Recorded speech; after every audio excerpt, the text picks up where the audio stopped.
because the process through which those numbers are being arrived at has been compromised.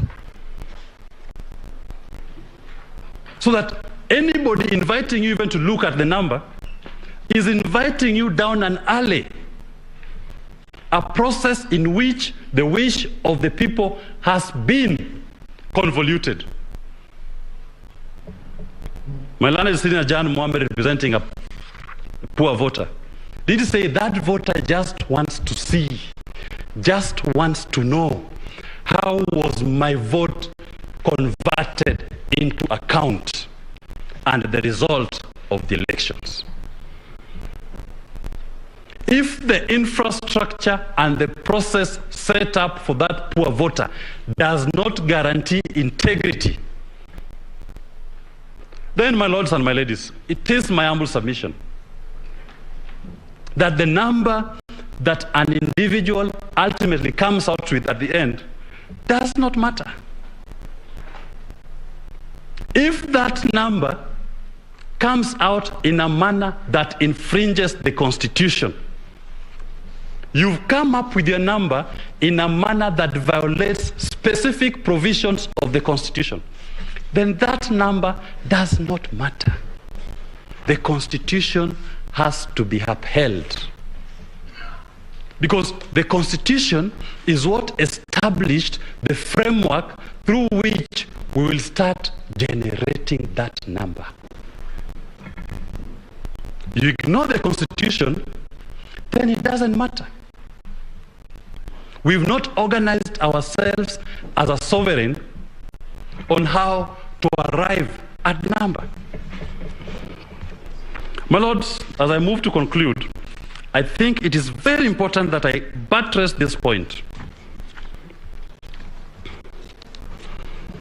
on the meaning of Article 138(3)(c), because I see I still have 4 more minutes and I will not wish to donate them at the moment, and Article 138(10). The IEBC shall tally and verify the count and declare the result. That's the first step.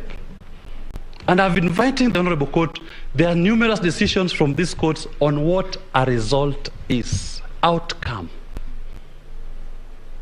So the first declaration to take ownership of the elections is done by the IEBC once they verified and tallied the count.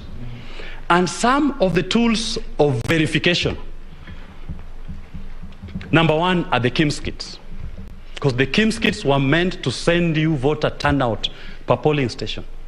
So part of how you verify, you ask yourself, this particular polling station, as per the KIMS kits, how many voters logged in?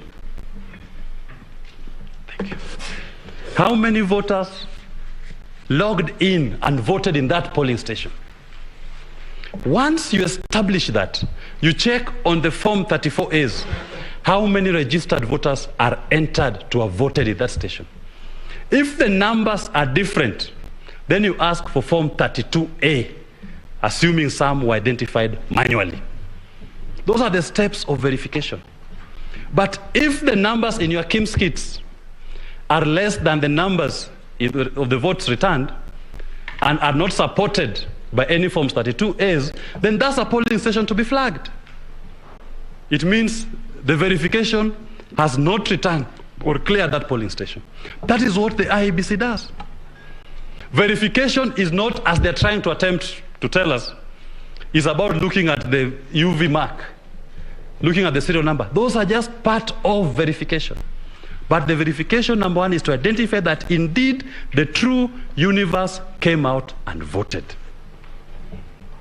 And that is very important.